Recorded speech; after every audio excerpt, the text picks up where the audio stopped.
Hi, my name is Shweta Ajinkya and I'm here to talk about the Hurricane Sandy market closure.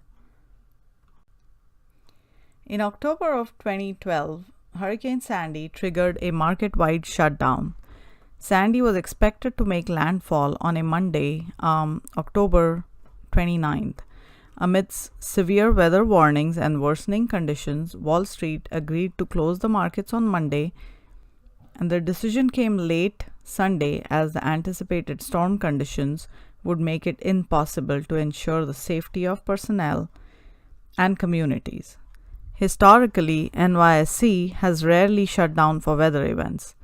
The only two major events in the past have been Hurricane Gloria in 1985 and a snowstorm in 1969. This unscheduled market-wide shutdown was the first since September 2001, when the terrorist attack on WTC resulted in a 4-day shutdown of the stock exchange. At that time, anticipating market chaos, panic selling, and a disastrous loss of value in the wake of the attacks, the NYSE and the Nasdaq remained closed until September 17th, the longest shutdown since 1933. Moreover, many trading, brokerage, and other financial firms had offices in the WTC and were unable to function in the wake of the tragic loss of life and collapse of both the towers. On the first day of NYSE trading after 9/11, the market fell 684 points, a 7.1% decline, setting a record for the biggest loss in exchange history for one trading day.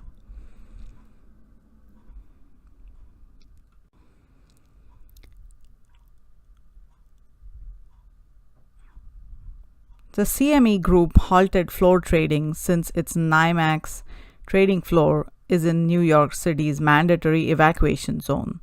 The CME closed and settled all stock-related futures and options at 9:15 a.m. Eastern Time, with U.S. stock futures declining between 0.4% and 0.6%.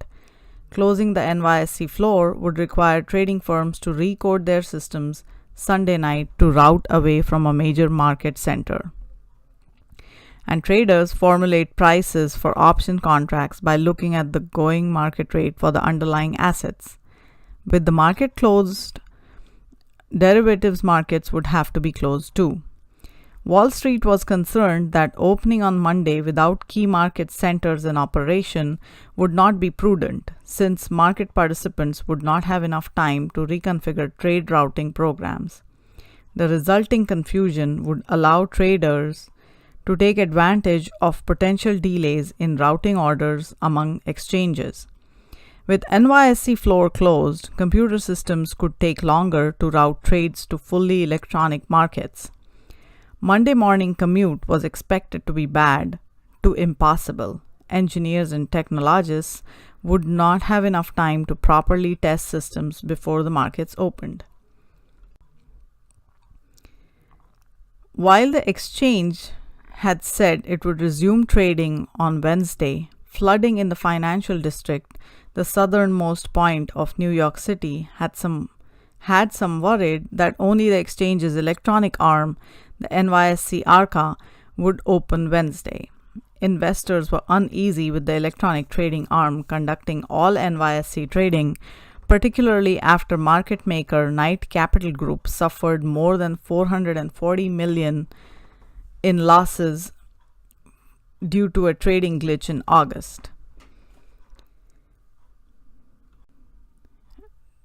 Just to elaborate the case a little bit, the Knight Capital Group announced in August the same year that it lost $140 million when it sold all the stocks it accidentally bought the previous morning because of a computer glitch, which caused the firm's computers to rapidly buy and sell millions of shares in over 100 stocks for about 45 minutes after the markets opened.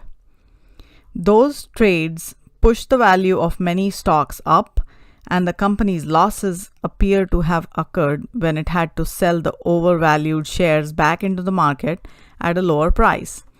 The company said the problems happened because of new trading software that had been installed. The event was the latest to draw attention to the potentially destabilizing effect of the computerized trading that has increasingly dominated the nation's stock markets.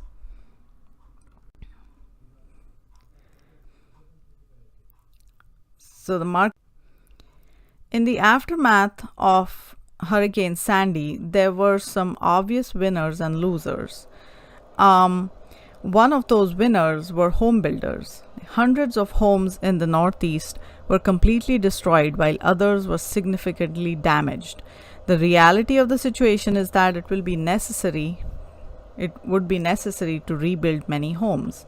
Some of the home builders such as KB Home, Lennar Corp, and Toll Brothers should benefit from an unexpected revenue. Recovery and rental companies would be the other winners. Companies such as Generac Holding Inc., which is one of the most logical Hurricane Sandy plays, as the company sells the generators that provide invaluable energy. The stock had already climbed nearly 9% in the aftermath of Sandy and 24% that quarter. United Rentals, which is also the largest equipment rental company in the United States, stands to benefit from the aftermath recovery effort of Hurricane Sandy. And then there are some losers of Hurricane Sandy. The most logical sector to sell immediately right after Sandy was the insurance industry, and it is difficult to find flaws in that argument.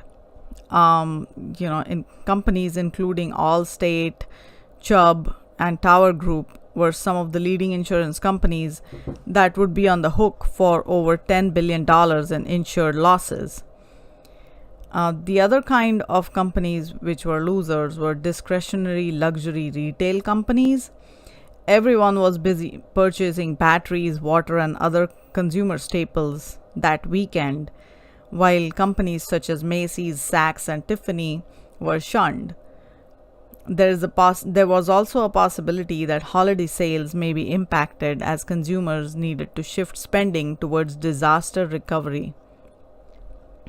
And lastly, the regional utility companies like Consolidated Edison and First Energy, also Pepco, would face like millions in expenses and substantial lost revenue due to the largest cleanup effort in the history of the Northeast. And that's all I have for this presentation. Thank you so much.